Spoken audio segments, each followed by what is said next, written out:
The last time I saw another living soul was 3 days ago, in the town of Marrow Rock, a place that was barely alive itself. Dust-choked streets, boarded-up windows, and the sun-bleached bones of what used to be an honest mining boom town. They still had a general store, though, half-stocked, barely lit, and operated by a woman who looked like she'd been exhaling dust since the 1800s. "You sure you want to take the North Trail?" she asked, handing me a flask of water and a pack of jerky. "Shortcut," I said.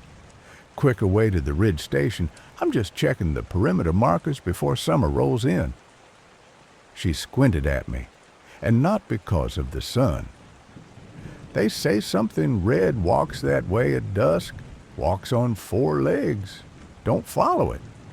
I chuckled the way you do when you want to seem polite, not dismissive.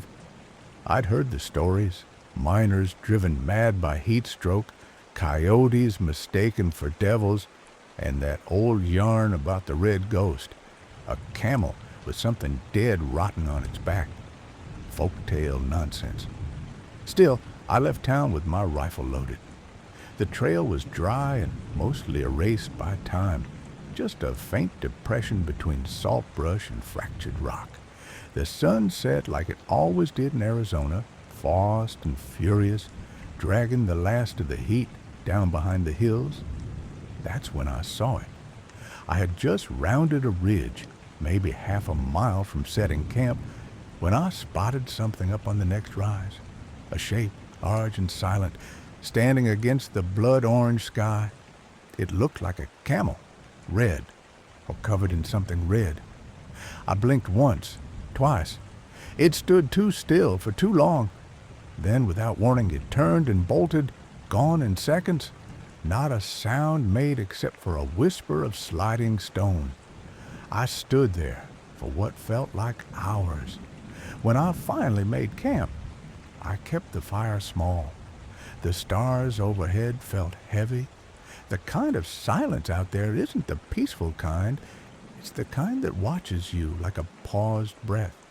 I told myself I was tired, maybe dehydrated. I checked my canteen twice just to be sure. Then, just past midnight, I heard it. Hooves. Distant, but unmistakable. The sound didn't echo like a horse or a mule. It had a drag to it, like something too big, too heavy, pounding through sand. And then came the screech, not a roar, not an animal cry. It was like metal grinding over stone, sharp and sick with grief. It started low and rose until the hair on my arms lifted, and then it stopped, just cut off. Dead silence again. I didn't sleep that night. I sat by the fire with my rifle across my lap, staring into the dark, watching for movement beyond the flame's edge. But there was nothing but the sound of wind curling through the rocks, and the fading thump of hooves somewhere in the canyon below. Tomorrow I'll follow the tracks. I should turn back, but I won't. Something's out there, and I need to know what it is. Morning brought no comfort. The sun rose fast and angry, baking the sand to a crackling crust. I hadn't slept. I just sat and waited for the shadows to shrink back. That screech still rang in my skull. I'd told myself it was wind, or maybe an animal in pain. But I didn't believe that. Not really. I kicked out the remains of the fire and stood, stiff-legged, my back sore from hunching over with my rifle all night. That's when I noticed the prints, not mine. The ground around my camp had been disturbed, big, deep impressions in the dust, four-pronged like a camel's foot, but much too wide. I followed them in a slow arc, heart thumping louder with every step. They circled the whole site, stopping just a few feet behind where I'd been sitting. Whatever it was, it had come close. Then I saw something worse. Near where I'd dug out a shallow fire pit, I noticed a pale shape half buried in the sand. I knelt and brushed it off with my glove. Bone, white and clean, fresh. It wasn't cracked or dried by time. Some kind of femur, small, human maybe, or child-sized. I swallowed hard and looked around, suddenly aware of how quiet it was. No birds, no insects, just my breath and the distant hiss of sand shifting with the breeze. I packed up fast and started walking again, cutting northeast toward a bluff I'd seen on old maps, where some fool claimed a military supply post once stood before it was swallowed by the desert. I wasn't sure what I was looking for anymore, but I knew I wasn't turning back empty-handed, not with something out here watching me. A few hours later, I found it. The ground sloped into a shallow basin, and there it was, half consumed by time. Weathered wood posts, torn canvas, rusted scrap metal jutting from the dirt like bones through a wound. I stepped over the ruined gate and into what had once been the center of camp. Some fire pits, rotted crates, the remains of a tent collapsed into itself. Then I saw it, buried just beneath a drift of sand. A leather satchel. I dug it out, careful not to rip the old hide.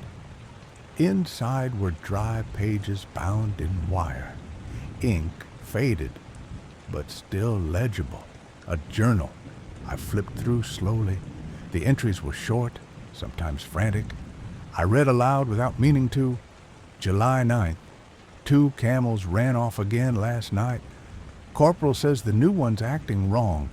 Doesn't blink. July 12th. Something in the dark. Mule wouldn't come close. Heard bones snapping like dry twigs. July 15th. The red one's still alive. We shot it twice. Still comes back. Won't leave the graveyard. Sergeant Reeves saw it dragging something. Screamed all night. I paused. My fingers trembled against the paper. There were pages torn out. I shoved the journal into my pack and looked around. That's when I saw it. A rotted saddle slumped near the edge of the tent. Leather blackened with age. Next to it, something glinted in the sand. I dug carefully and lifted it. A U.S. Army insignia, half buried, burned. I stood up too fast and kicked something behind me, turned around. It was a skull, small, jaw missing, still streaked with reddish stains down the back of it, like it had been dragged. That night, I didn't light a fire. I wrapped myself in my blanket, lying under the broken frame of the old supply tent, eyes open to the black sky. Then I heard it again. The hooves, closer this time, crunching over rocks. I held my breath, listening. There was a pause. Then the slow scrape of something dragging in the sand. My spine locked up. A shadow moved past the torn canvas. I didn't breathe. It stopped right outside. I swear I heard it sniffing. Then something wet dropped onto the fabric above me. Blood, or something like it, thick and dark. Minutes passed, or hours. When I finally got the nerve to peek out, the desert was empty again. But there were prints, fresh ones, deep enough to pool the last of the dew.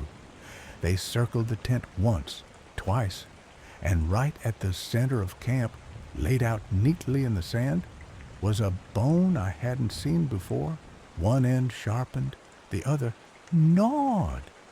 Tomorrow, I'll head for the old dig site near Mesa Duro.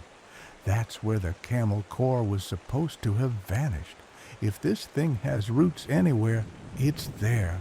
I'll find it, or it'll find me. Either way, I need to know what the red ghost is, and why it's still walking. I left the ruined outpost before dawn. I didn't bother covering my tracks. Whatever was out here didn't need them to find me. My boots felt heavier with every mile, like the sand was trying to pull me under. The map I had sketched in the supply station was down to just a few smudged lines now, but I could still see the outline of Mesa Duro in the distance, flat-topped, jagged along the rim, rising like a forgotten tombstone from the desert. That's where they said the Camel Corps ended, where the red one was last seen dragging its burden across the rocks. If there were answers, they were buried under that mesa.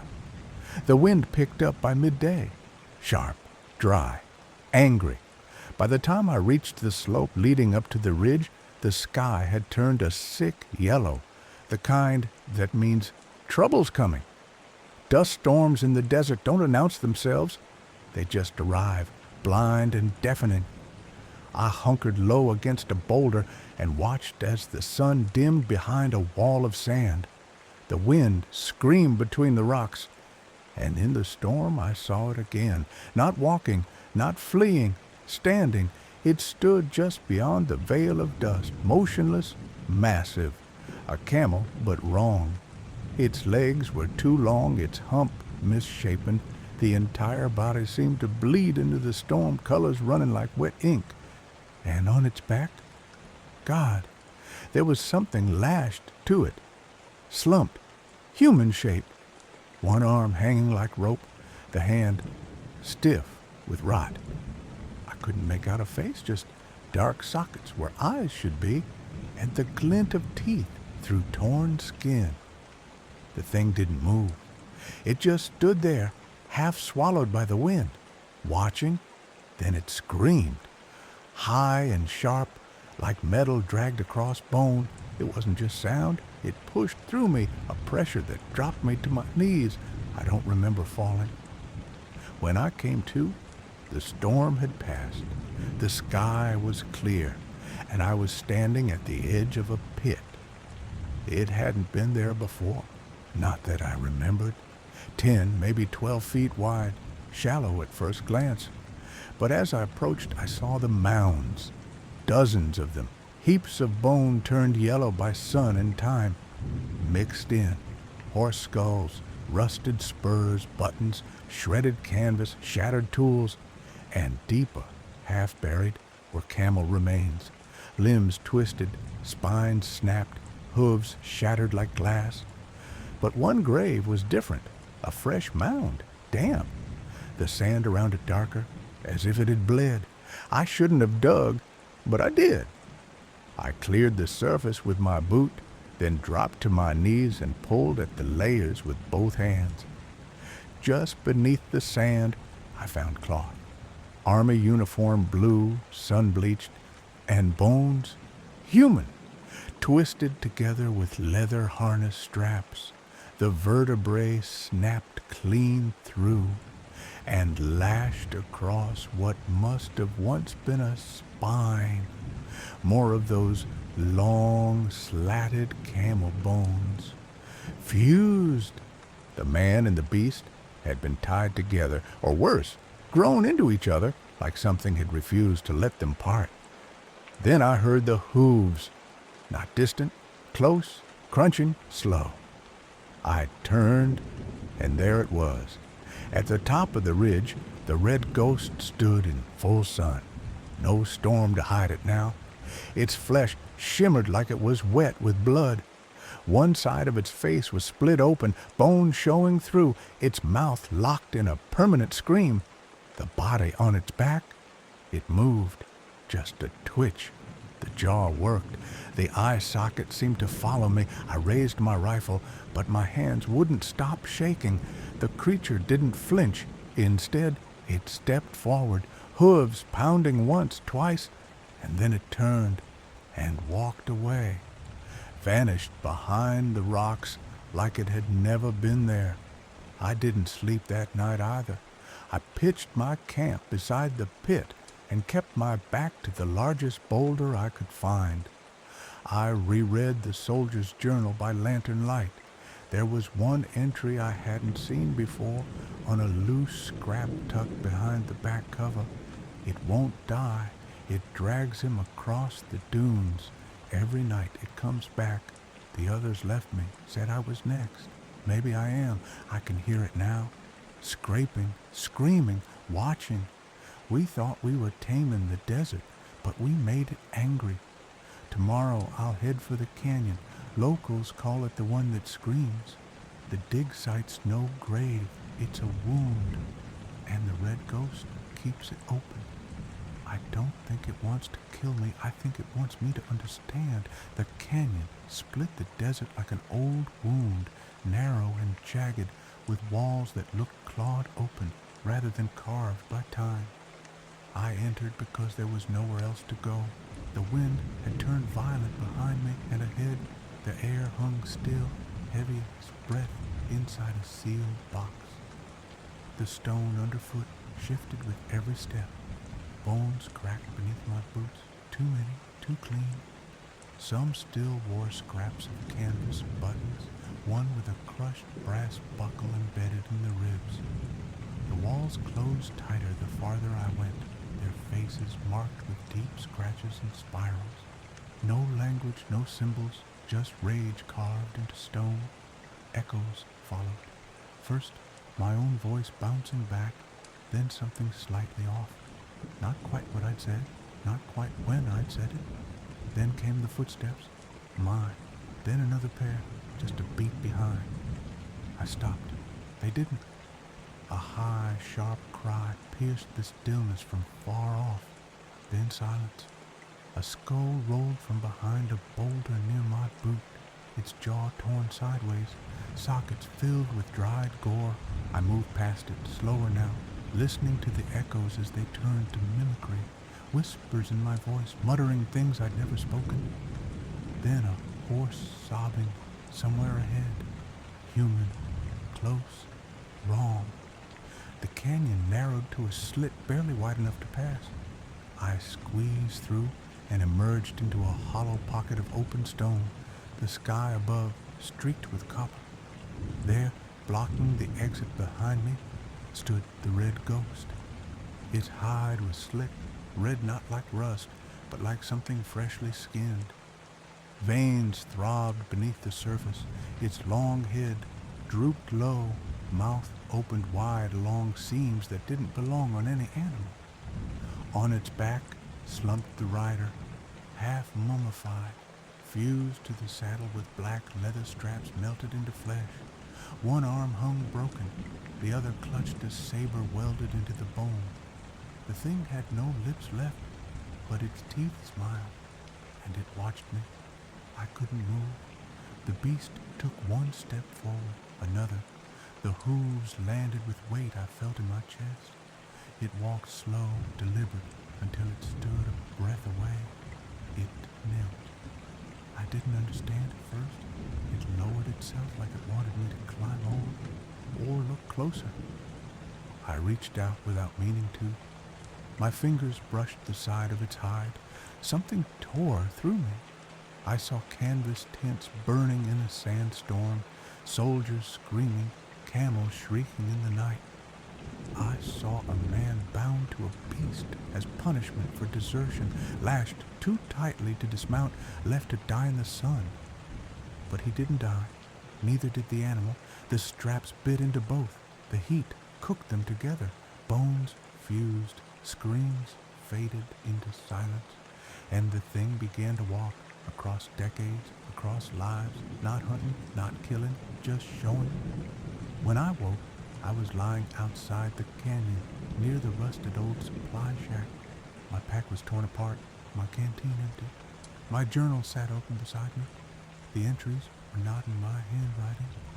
Pages filled with drawings of the canyon, of the creature, of me standing before it, hand outstretched, watching it kneel. The last page said only, "It remembers." Now you do too. Story 2.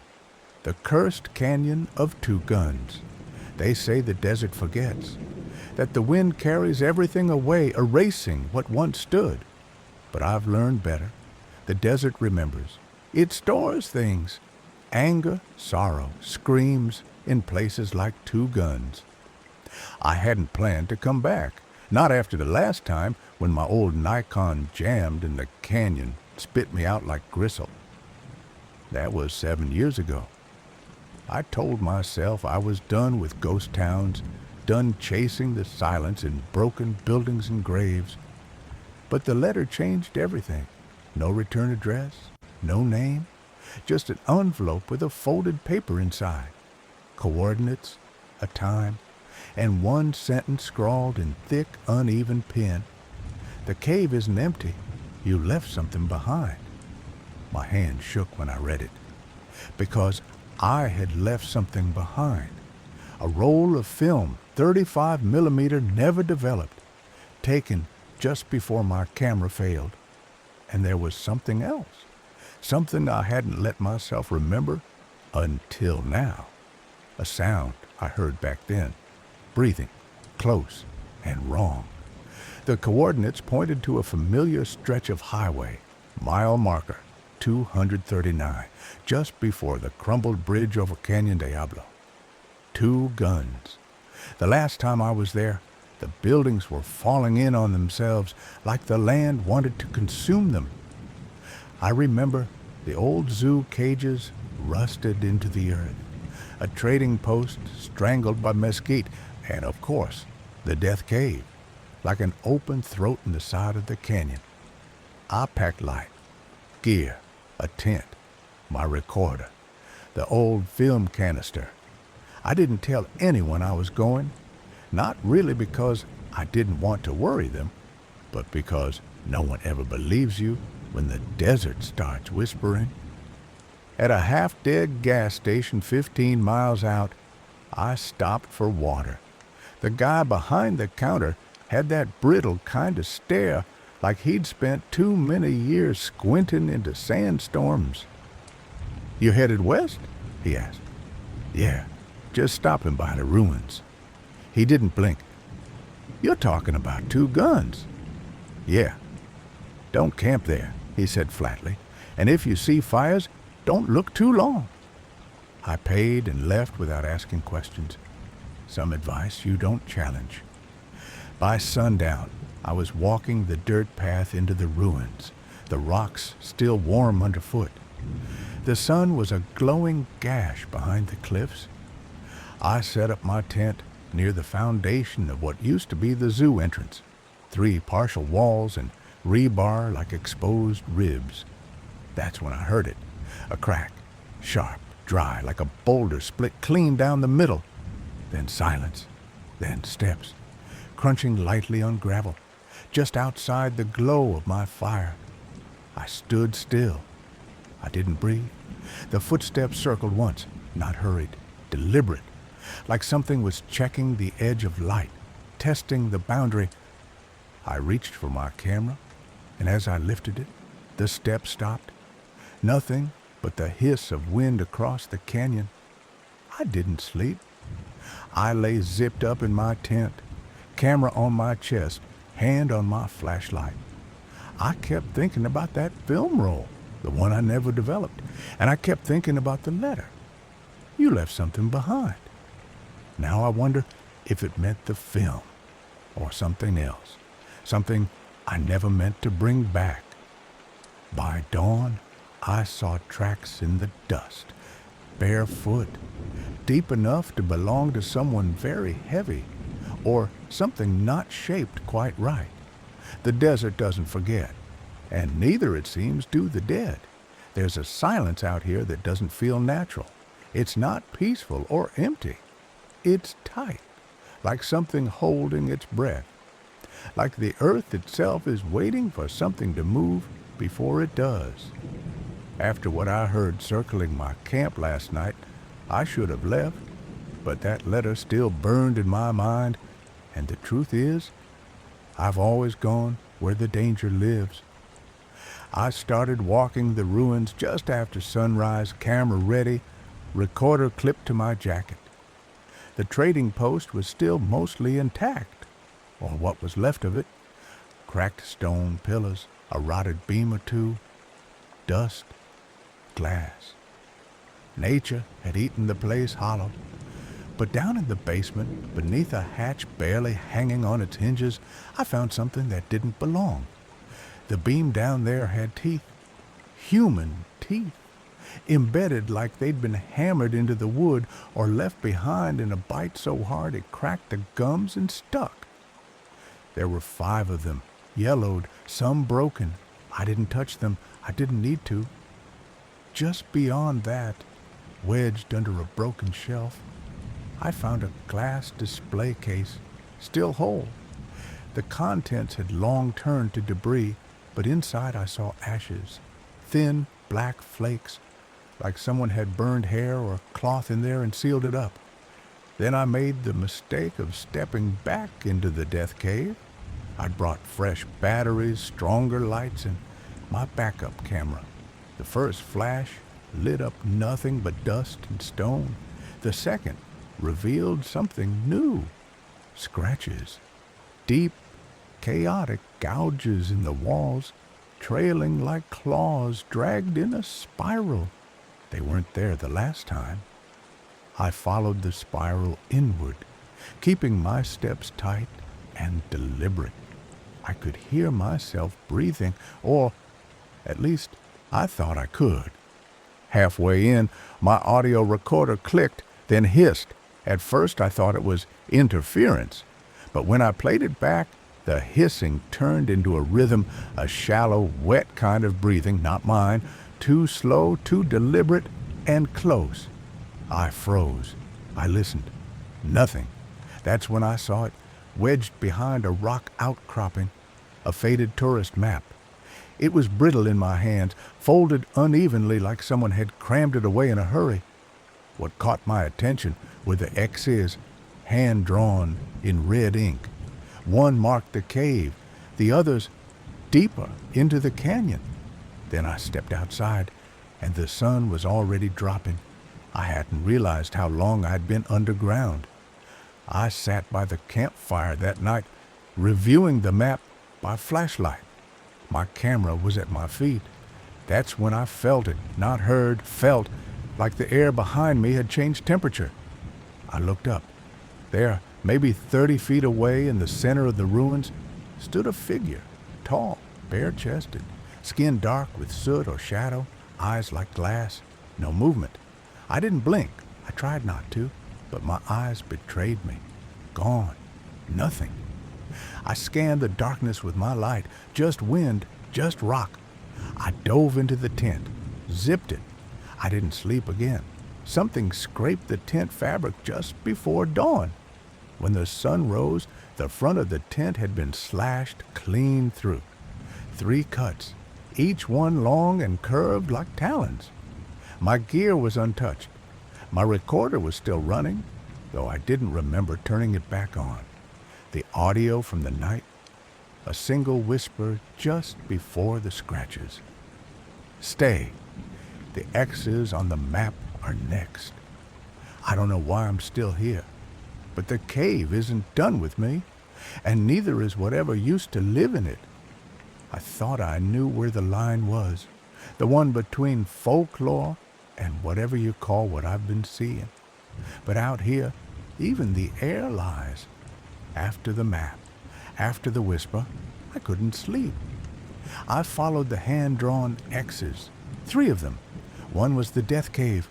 The other 2 were deeper into the canyon, where the ruins gave way to scorched stone and dry, twisted gullies. I packed light, left most of my gear at camp. Just the camera, flashlight, and recorder, though that thing hadn't been playing back anything normal since the cave. The sun was already behind the cliffs when I reached the second X. The trail wound down into a dry wash, walls steep on either side. That's where I saw them, bones, arranged in a spiral again. Small ones, not animal, too thin, too precise, burnt black. The spiral was fresh.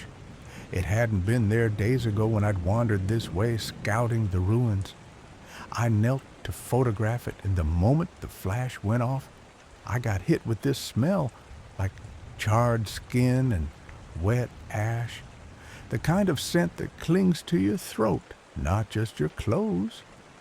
I stumbled back. My boots crushed something brittle. When I looked down, it was a rib cage. I kept going. Half a mile on, I found what used to be the old zoo, if you could call it that. Collapsed iron bars, rusted signs half swallowed by sand. One cage was still intact enough to identify. Twisted bars, bent outward like something had clawed its way free. The spacing of the gashes in the steel, not human, and not something I could identify. Near the cage I spotted a coin. I almost didn't pick it up, but something about the way it caught the failing light made me crouch. It was old, flattened in the middle. The year 1924 was scratched out, and someone had etched a single word across it. Remember. I turned it over. The metal was warm, not from the sun, warm like breath. That night, I set up camp near a sandstone ridge that seemed untouched. I didn't want to sleep, but exhaustion finally won. Just before I drifted off, I saw firelight, not from my camp. 3 flickering flames low to the ground, like someone had lit torches in the canyon below. Figures danced around them, fast, jerking movements, limbs too long, necks tilting in unnatural angles. I couldn't make out their faces. There was sound, too, low, rhythmic, not drums, not singing. Something between groaning and growling, words in a language I didn't recognize. I grabbed my camera and started down. Every step closer, the flame seemed farther. Then the smoke came, not fire smoke. This was thick, black, clinging. It poured between rocks like it had a will of its own. I blinked, and the firelight was gone. The shapes, gone. Nothing but desert and dust. I turned to head back and stopped. My own footprints behind me had disappeared. No prints at all. Just a single long gouge in the dirt trailing behind me like something had been dragged. I didn't run. I should have, but I just walked. Every step heavy. Back at camp, the coin sat on my sleeping bag. I didn't take it out of my pack. I didn't put it there. I haven't slept since. I see flickers of flame when I blink now.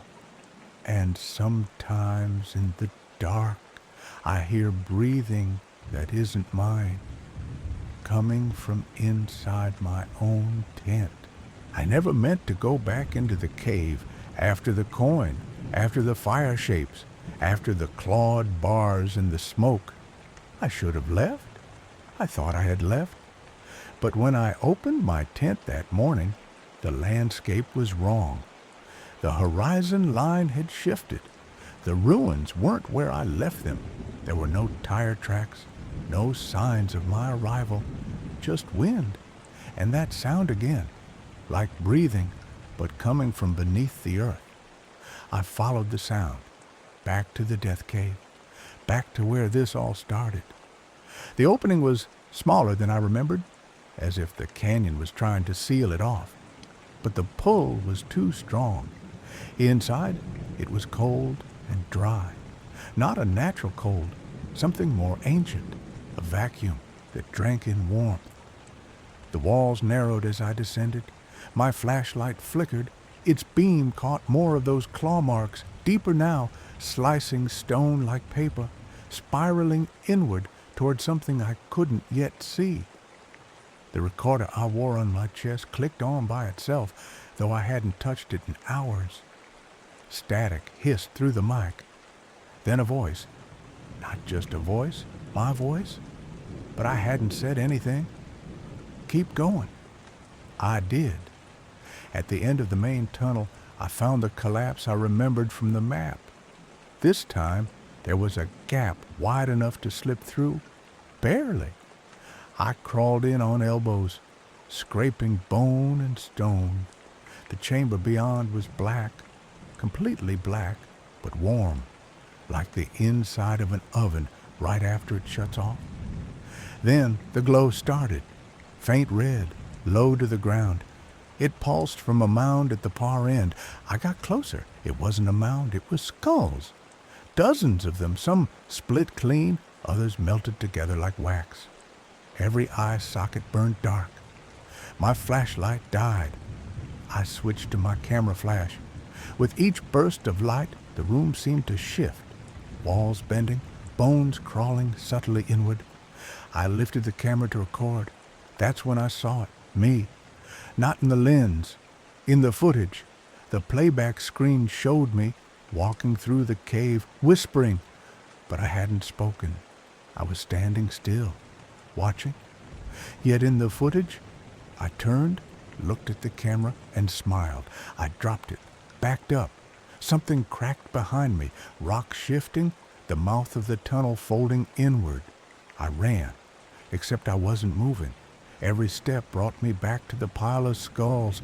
I tried screaming. The cave inhaled my voice, and then it breathed. I felt it. The stone walls convulsed, pulling in and pushing out like lungs. Heat spilled through fissures in the rock, rising like exhaled air. I pressed my hands to the cave wall. It was softening. Not stone anymore. Something else. Something living. The whispering returned, now louder, multiple voices. Some I recognized, my own, my father's, a woman I think I once interviewed for a roadside article, all repeating one phrase, "You were always here." I fell, or maybe the floor dropped. Either way, I hit something solid. The glow brightened, the cave walls peeled open like ribs, and there, suspended in the red light, was the old coin. Remember scratched across it, spinning slowly midair. I reached for it, not out of want, but because it felt like gravity itself was demanding it. And then, blankness. When I woke up, I was outside. Sunlight stabbed into my eyes like needles. I blinked and sat up slowly. My clothes were caked in soot. My hands burned. My camera was fused shut, lens melted. The recorder was a scorched husk, but the land, it was gone. No ruins, no trading post, no burned zoo, just desert, sand, open sky, and nothing else. No markers, no trailheads, not even the faded Route 66 sign. The canyon didn't exist anymore. I stood, turned in a slow circle, nothing, until I looked down. The coin at my feet, still warm, still spinning, and carved in the dirt next to it, like a finger had dragged it freshly. You remember now. Story 3. The Bride of Vallecito Station. I drove into Anza Borrego just before dusk, tires crunching over the packed sand like bones underfoot. The sky, smeared with streaks of rust and gold, pressed low against the jagged mountains as if trying to smother the desert. It was the kind of place that didn't feel abandoned, just paused, like the world had left something behind here and never came back for it. I came alone. I always do. The blog doesn't demand it, but there's a clarity to solitude, and silence makes a better witness. I'd heard about Vallecito Station only once, mentioned in an old ranger's comment thread, a whisper in the noise. And when I looked deeper, everything pointed away from it. No clear maps, just mentions of ruins, one old photo, and stories people repeated in the comments but never admitted writing. I found it just before sundown, tucked into a shallow basin, half swallowed by mesquite and brittle sage. The adobe ruins still stood, crumbling walls in a crooked square, their corners slouched like they were tired of waiting for anyone to care. I pitched my tent 20 feet away, just close enough to see the hollow windows staring back. The wind died with the sun, not tapered off, just gone. The desert, even in heat, usually breathes, but tonight it was like everything held its breath the moment my tent zipper snapped shut. I grabbed my flashlight and walked through the ruins. The air inside was still. Not just still, dense, like the space had thickened. The beam of my flashlight flickered as I passed over cracked walls and black scorch marks. On one of the ledges, something strange, a faint scent, out of place, dried roses, just a breath of it, like it had bled from the stone itself. I stayed outside after nightfall, watching stars come alive above the dark horizon. A chill had crept in by midnight, dry and sharp like glass under the skin. That's when I heard it. Footsteps, not boots, not the heavy shuffle of animals, light, deliberate steps brushing across packed dust, one at a time, slow, pacing. I stood, the fire at my back, trying to see what made the sound. Nothing moved in the ruin. I called out once, no echo, only the brittle crack of a palm frond twitching in the dark. I walked to the edge of the station floor with my flashlight and crouched low. The beam caught something just before the battery stuttered. A single shoe print, half buried in dust, the edges fresh. Too small for a man, too narrow for hiking boots. A delicate arch, like a ballroom step frozen mid-turn, and it faced west, toward the horizon, toward nothing, toward the long, dead road that once led to California goldfields and broken promises. I didn't sleep that night. Something out there hadn't stopped waiting. I woke just before dawn, my sleeping bag twisted around me like a restraint. The cold wasn't natural. It had teeth. I opened my eyes to a pale silver cast bleeding through the mesh of the tent, and then I saw her. She was inside the ruins, maybe 10 feet from my camp, gliding slowly across the dirt floor where no roof remained. At first, I thought it was morning mist catching the moonlight, but no, this was a figure. Tall, thin, her dress long and weightless like it had been stitched from fog. She moved with purpose, pacing the perimeter of the station's hollow shell. She wasn't walking like someone who was lost. She was retracing steps.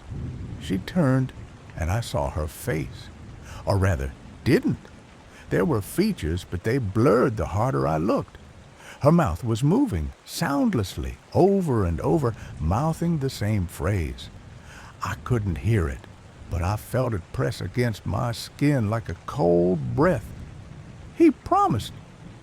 My throat seized. I tried to speak, to call out, to ask anything, who she was, what she wanted, what she remembered, but no sound came, just a rasp. The kind of silence that doesn't come from fear, but from being forgotten by sound itself. I blinked. She was gone, not faded, gone. The silence roared in around me. Even the night insects had gone mute. When I finally crawled out of the tent, the ground was dry and undisturbed, except for my lantern. It wasn't where I left it, 20 feet from my tent, closer to the station wall, sitting upright in the sand, still warm to the touch. The sky turned from ink to pewter as I packed it back up and drove to the nearest gas station. 30 miles of cracked dirt and rock under gray morning light. I needed answers, or denial. Either would have helped. Inside, no one met my eye. The clerk was friendly until I asked about Vallecito. He turned away mid-sentence and refused to finish ringing me up. But when I stepped outside, I found a folded slip of paper under my windshield wiper. No name, just 8 words written in what looked like pencil. Don't wait for her to see you. She's not looking for you. I drove back slower than I'd come. I wasn't sure I wanted to see her again. But that night, the desert made the decision for me. At 1:12 a.m., I woke to a sound my ears knew before my mind did. Hooves, not galloping, not wild, circling, slow, deliberate clops around my tent in perfect rhythm, but the sand outside was too soft for a horse to tread without leaving prints.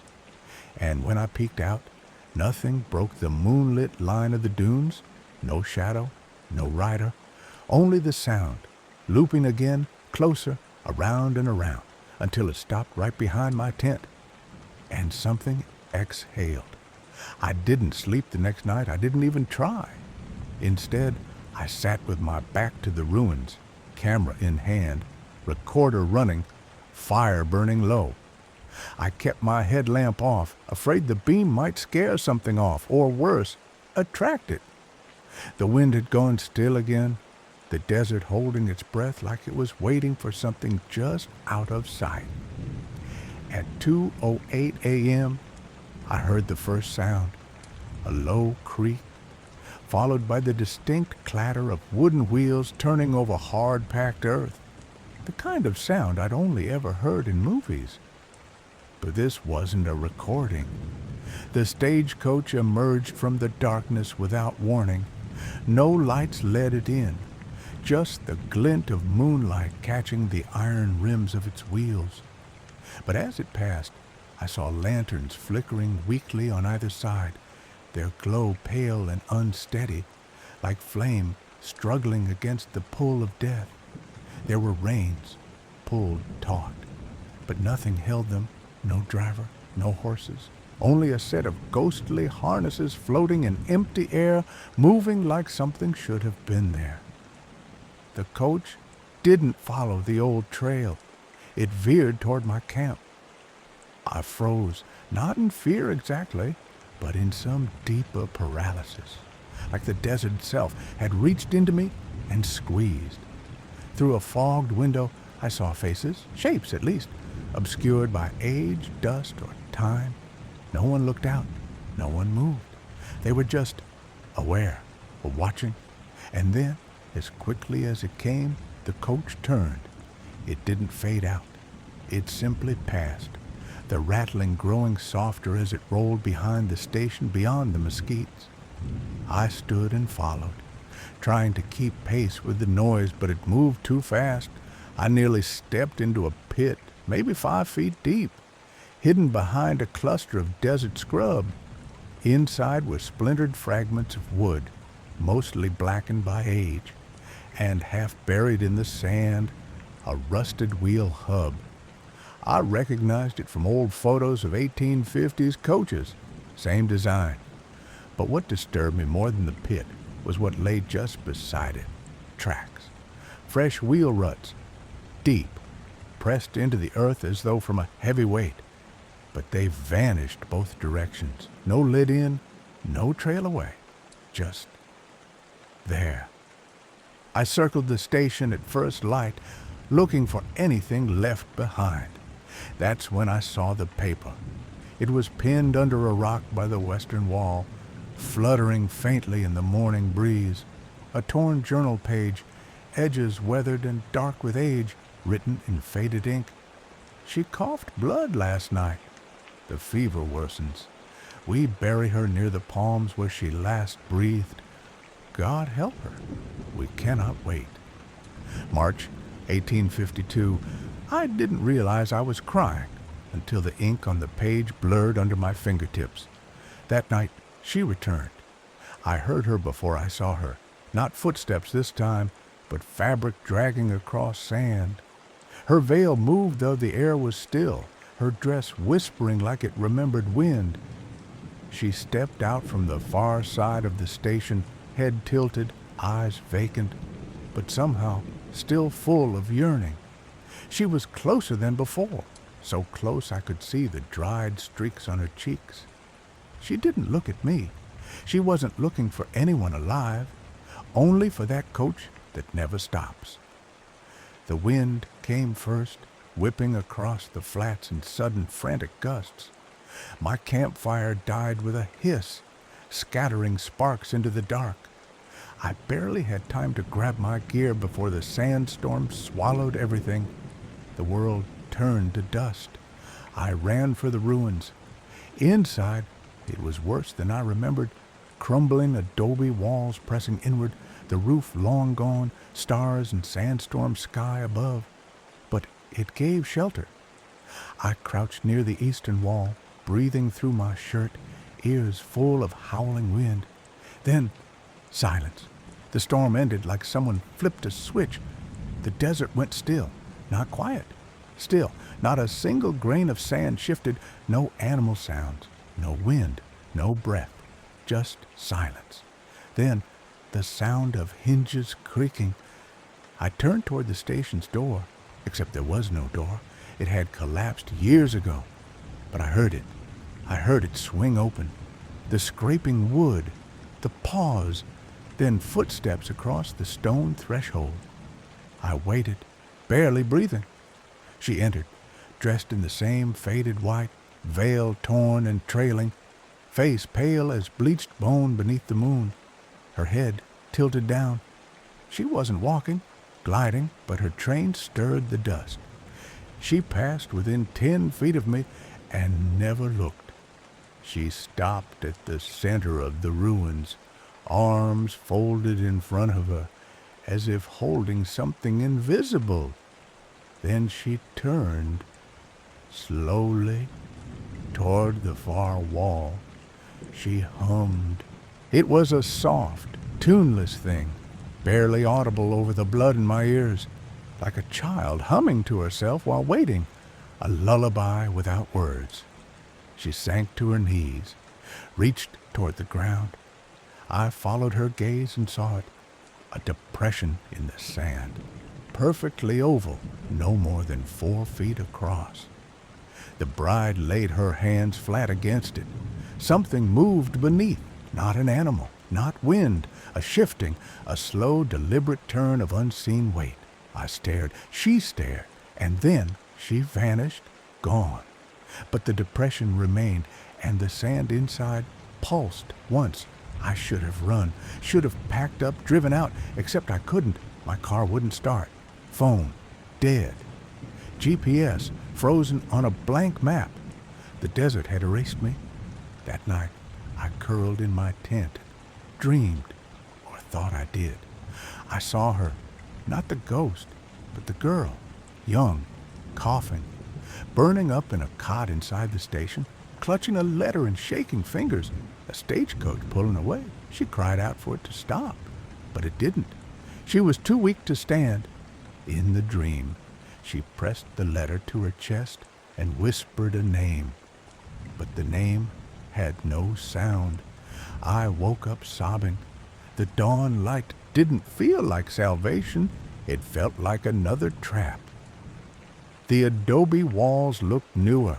I could swear the doorframe stood taller. I stepped outside and nearly tripped over something lying in the sand. My camera, except it had sand packed in the lens. The playback screen showed footage from the night before. The phantom coach, the humming bride, the shifting grave, and me lying frozen beside the fire as she passed within inches. One final frame. The camera jolts, turns upward, capturing her face clearly. For a split second, her eyes meet the lens. She looks hopeful, as if for just that one breath of time, she mistook me for him. But I'm not, and she still waits. Story 4. Thirst and Terror, lost in the Outback. We set out with the kind of certainty that only fools and dreamers carry into the desert.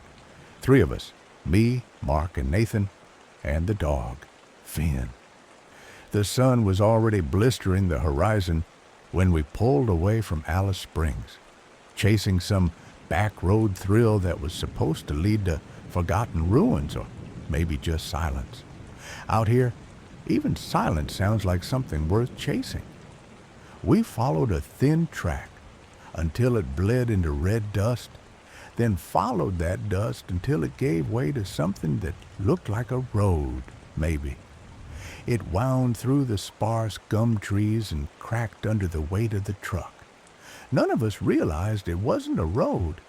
It was a riverbed, long since dried and hardened into deceit.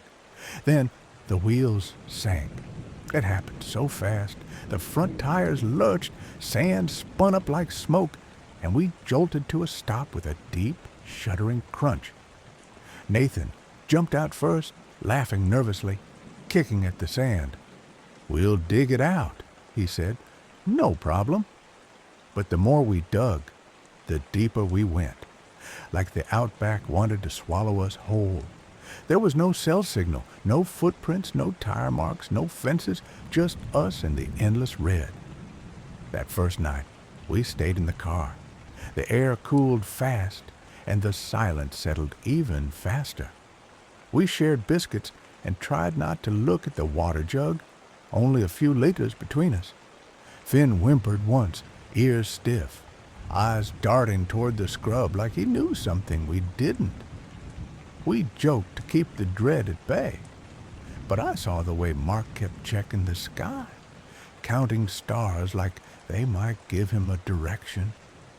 In the morning, there were no tire tracks, no signs of anyone.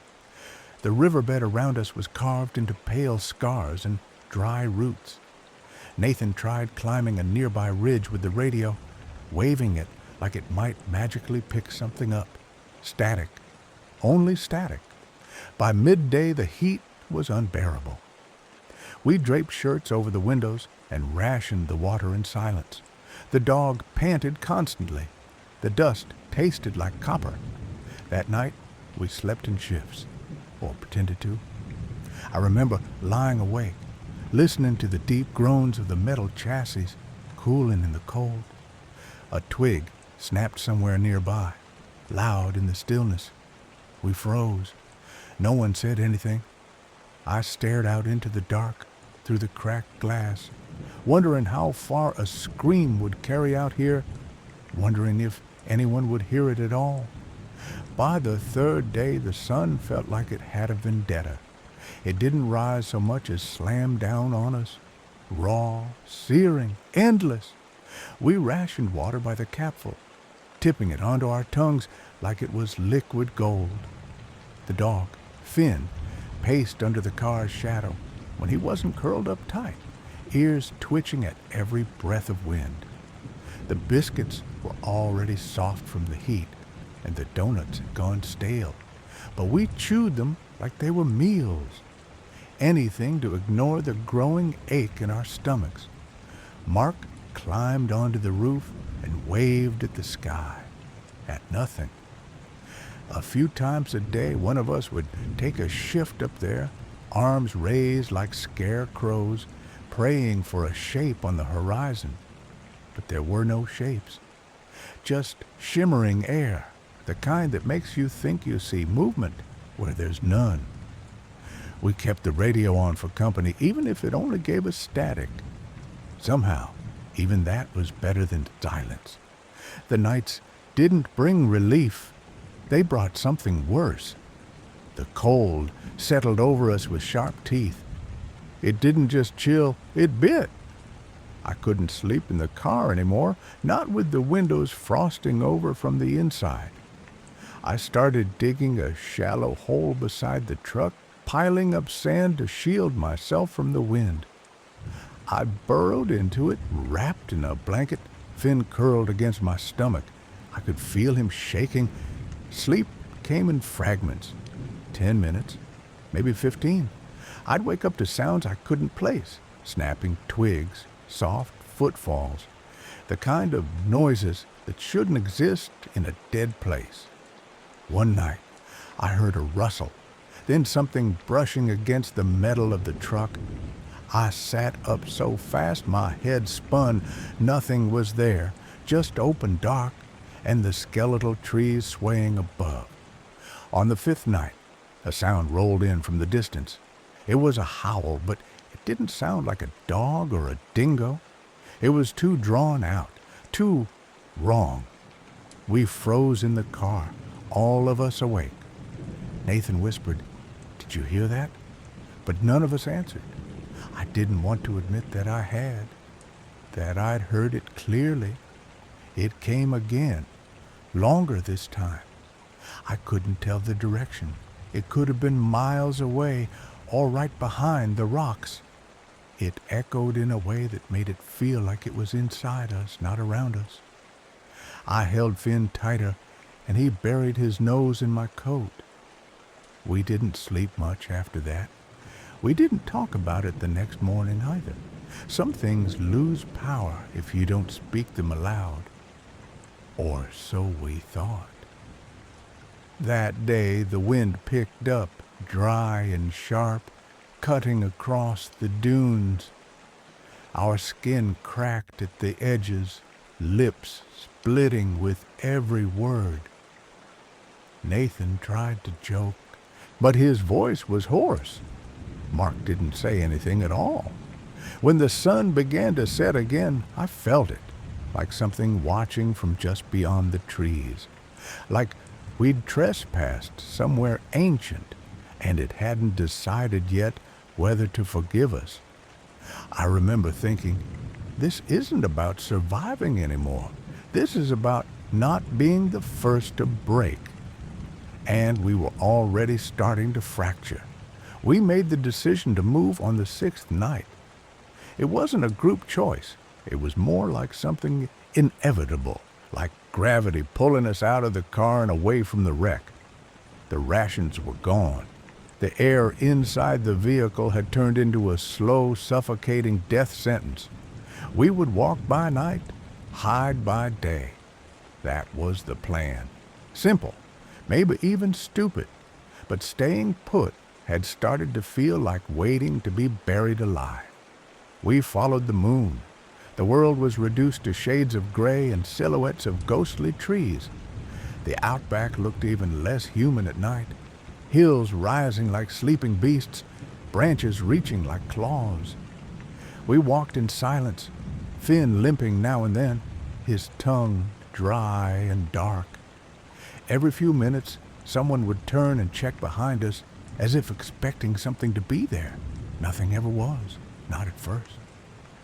The 3rd night of walking, we heard something. A click, like rock against rock. Then a crack, too sharp to be wind. We dropped flat behind a boulder and listened, ears straining through the hum of our own breath. Silence, then soft footsteps, or maybe just leaves shifting. Mark whispered, "Don't move," but his voice shook. That night, we didn't sleep. We just sat in a thicket of brambles, staring into the dark and trying not to blink too long. It got worse after that. Nathan started talking to himself, quiet at first, then more urgently. He'd pause and look over his shoulder, say someone's name, then go quiet again. Once, he whispered my name. I asked him why. He just smiled like I should already know. On the 8th night, it all fell apart. Nathan said he saw lights, little flickers out between the trees. "Someone's out there," he kept saying. "They've got a fire going. I can smell it." He stood up and started walking toward them. I grabbed his arm, begged him to stop, but he shook me off like I wasn't even real. He disappeared into the brush. The lights he spoke of never appeared. We waited until morning, whispering to each other, hoping he'd come back with help. Or anything.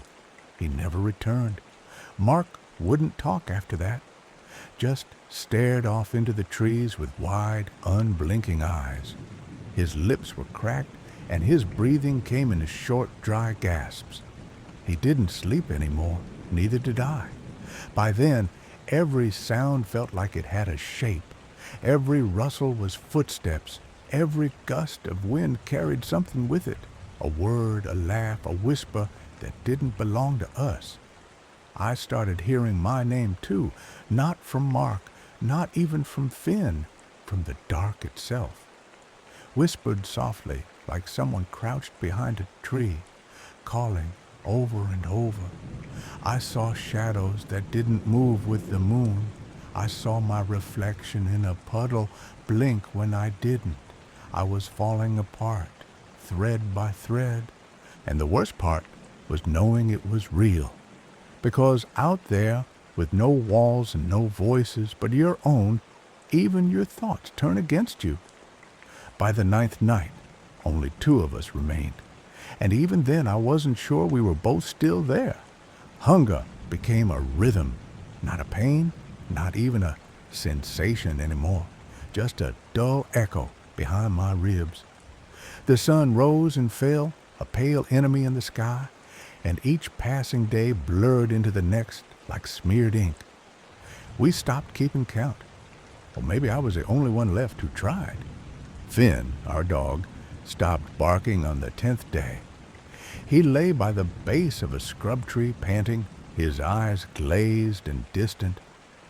That evening, he didn't rise when I called. Mark and I sat in silence. We didn't say a word. Neither of us had the strength to grieve. By dawn, Finn was cold.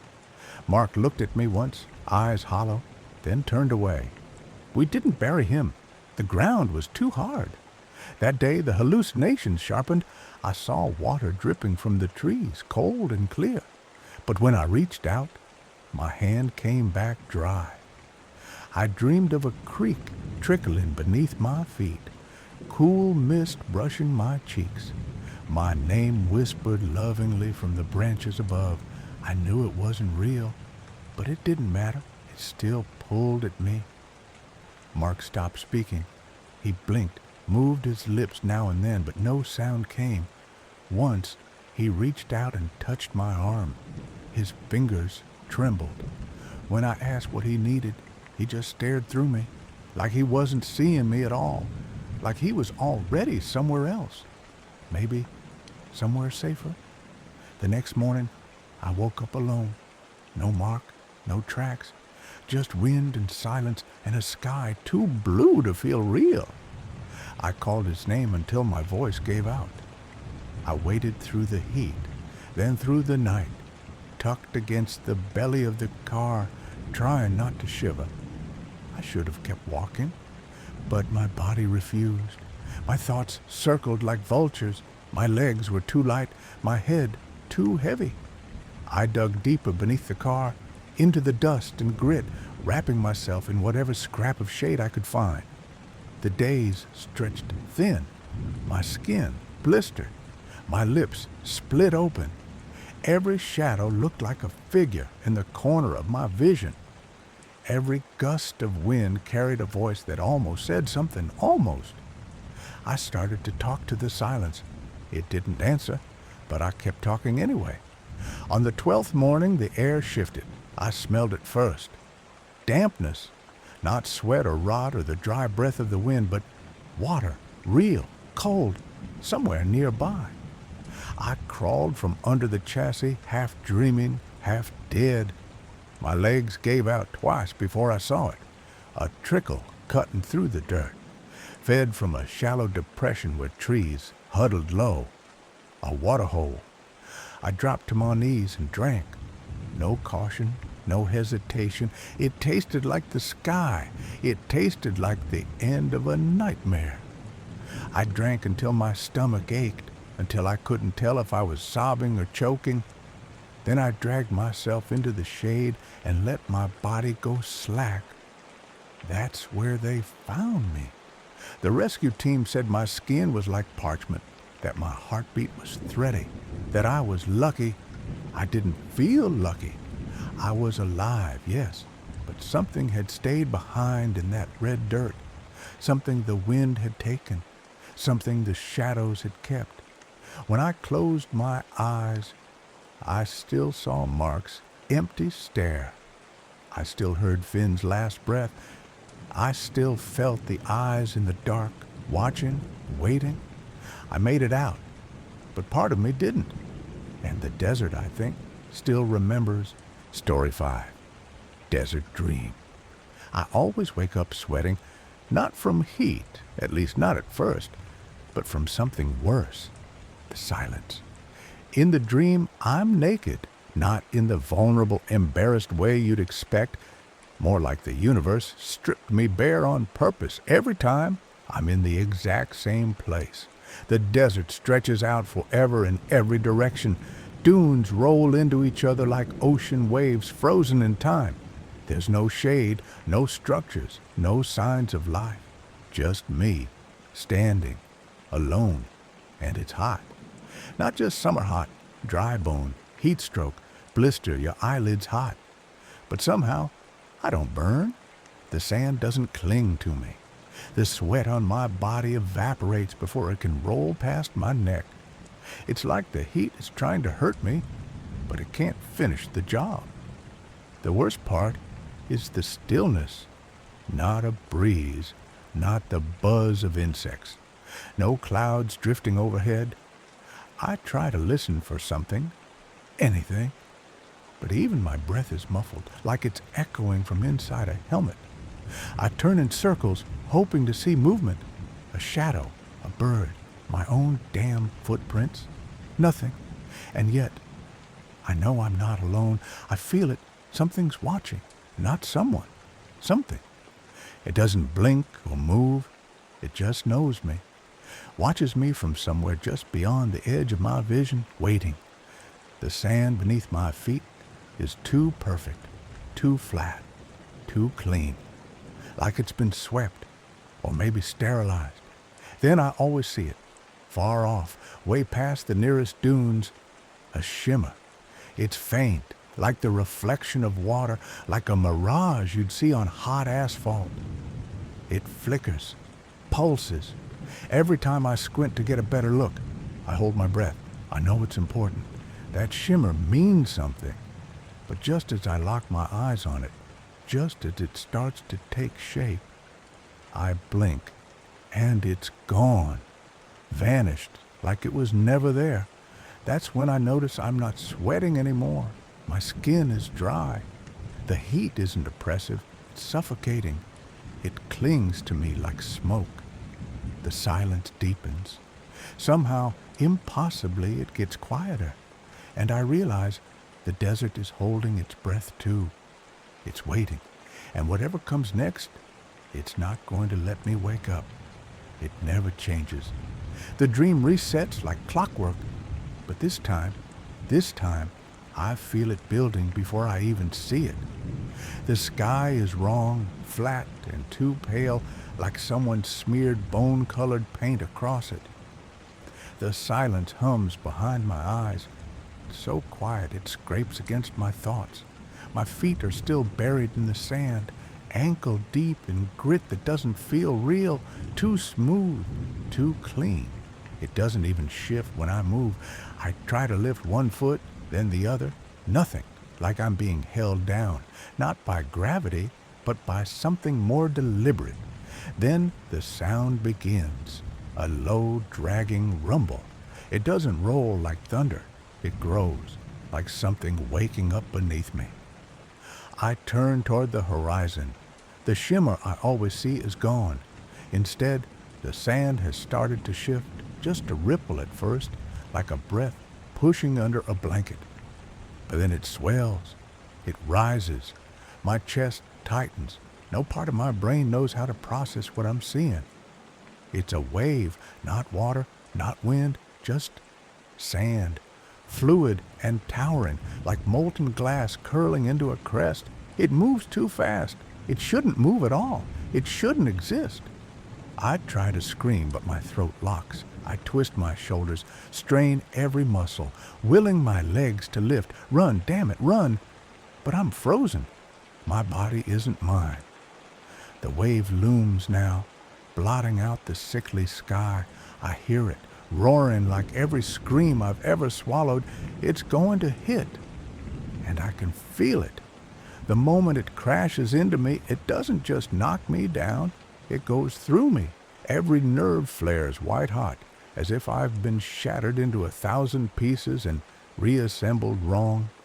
The world buckles. I can't breathe. I can't think. There's only weight, crushing, grinding weight. Then darkness, but not sleep, not death. Something worse. It feels like the dream is eating me alive. And I know. When I wake up, everything will be different. If I wake up at all, I don't wake up. I surface. It's slow at first, just awareness in pieces, flickering like dying light bulbs behind my eyelids. Something's pressing against my skin, not air, not fabric. It's thick, cool. I'm floating. No, suspended. I open my eyes. It burns. Not from brightness, but from clarity. Everything is too sharp, like someone turned the focus up past what human eyes should see. I'm inside a glass cylinder, curled into myself like I was never meant to be standing at all. My knees hover near my chest. My fingers twitch uselessly. I can't scream. The fluid around me muffles every breath like a dense syrup. I inhale and it fills my mouth with something tasteless, but wrong. My lungs should drown, but they don't. They ache. Outside the glass, nothing but desert, no sky, no clouds, just horizon upon horizon of endless red sand. But it isn't empty. There are others, rows, columns, miles maybe, thousands, no, millions of tubes just like mine, some upright, some sunk in half into the dunes like bones of something long dead. Inside them are people, floating, motionless, faces slack with sleep or death, I can't tell which. Every age, every race, all stripped down to bare flesh just like me. We're packed like specimens, like exhibits in a museum no one was meant to visit. I twist in place, my heart thudding dull and slow in the fluid. My memory is a broken reel of film, skipping frames. Something about headlights, impact, screaming metal and silence. Above me, something moves. A small black device like a mechanical eye clicks to life and swivels. It scans me. My body hums in response, like something inside me is being read. Then, a sound, muffled, distant, an alarm. It pulses through the fluid like a war drum. Bubbles begin to rise around me. The liquid starts draining with a low suction hiss, and gravity yawns open beneath me like a mouth. I try to brace myself, but my limbs are rubber, nerves still not convinced they belong to me. Then, release. I fall. The glass opens like a wound, and I'm vomited into the heat. Out of the womb, into the nightmare, I hit the ground like meat on a skillet. The sound, that sound, sticks in my skull more than the pain. A sizzling hiss as every inch of my skin makes contact with the blistering sand. The pain follows a heartbeat later, white hot and raw, tearing out of my throat in a scream I don't remember starting. Naked, soaked in whatever fluid kept me sleeping, I thrash. Sand sticks now. Wet skin becomes a glue trap for burning grit. I crawl on elbows, knees, whatever works. Each movement leaves skin behind. The sun stares down like an executioner. I lift my head. Rows of glass tubes tower behind me, each one humming faintly, each holding a person suspended in the same fetal lie I just escaped. Some look fresh, others older. Skin wrinkled, hair bleached white, eyes closed like they've been dreaming forever.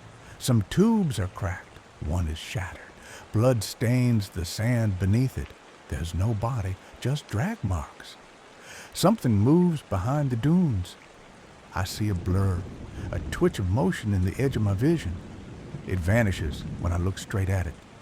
Once, I thought it was someone else trying to escape. Now, I'm not so sure. My body is wrecked. My arms don't feel connected anymore, but I keep going, dragging myself through the blistering terrain like the earth is trying to cook me alive.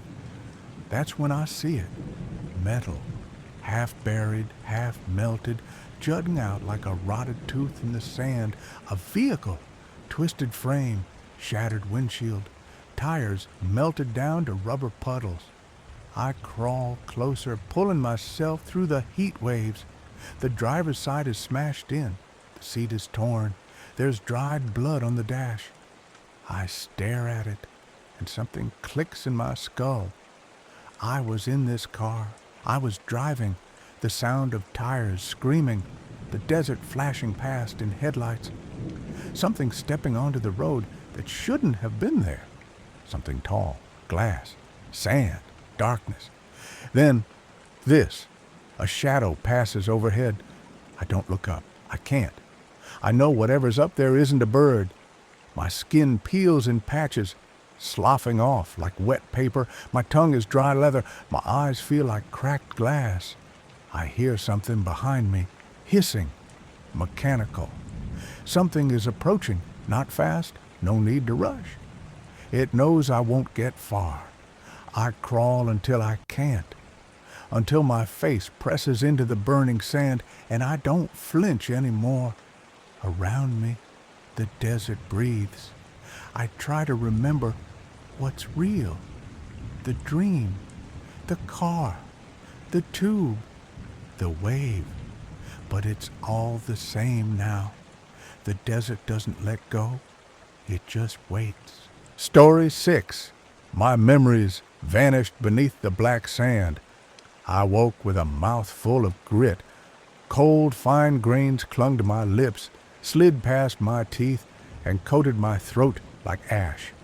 I choked. The breath I drew in was stale, thin, air without life, like it had been dead for centuries. For a moment, I didn't move, not because I was calm, but because I couldn't remember how. Who was I? The thought echoed, empty. A question without a self to aim it at. My name was gone.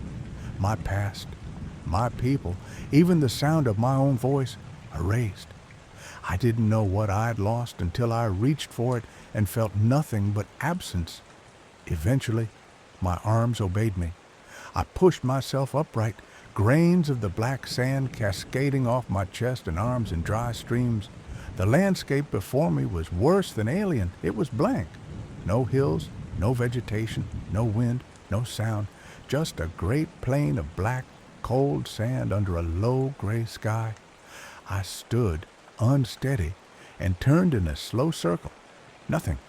Every direction stretched the same, flat and perfect and wrong. The sand was too fine, too uniform, as if it had been laid down one grain at a time by something with a purpose.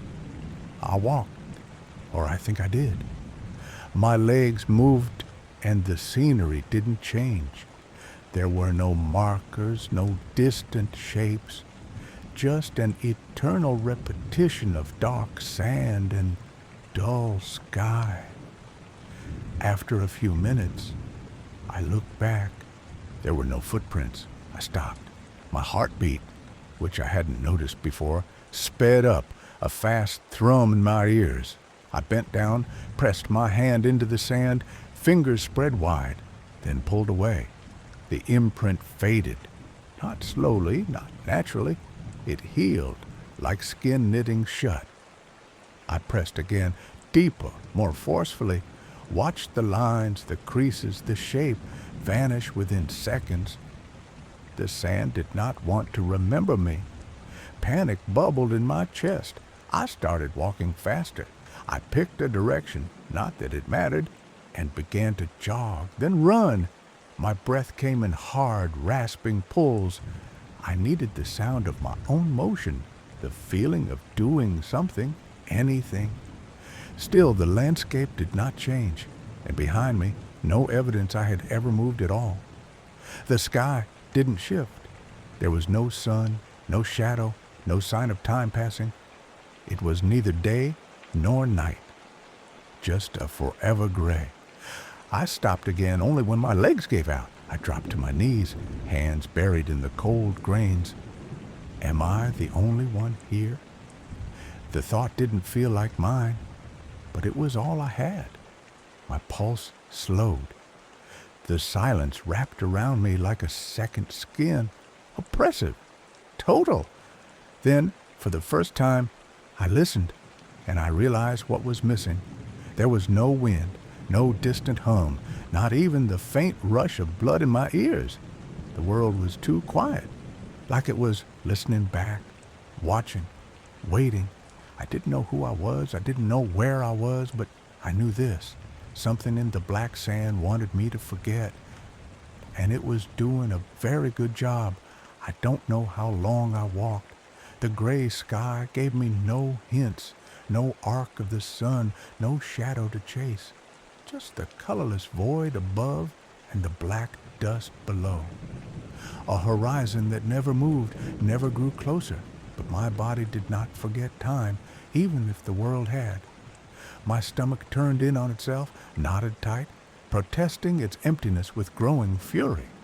Hunger sharpened everything, my nerves, my paranoia. I became convinced there was something just beyond my sight, watching, stalking me through this dead plain. Sometimes I spun around, sure I'd catch it mid-step, but always nothing. Just the unbroken surface of the black desert, smooth and indifferent. Then I saw it. Color.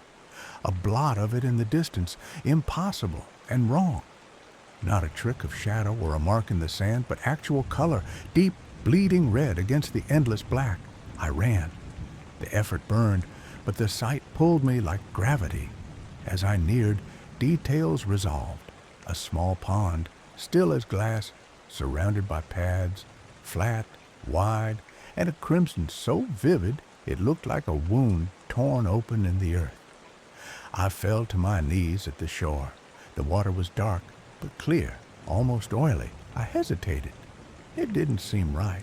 Nothing here did, but the emptiness inside me had taken on a voice, whining, desperate, louder than my fear.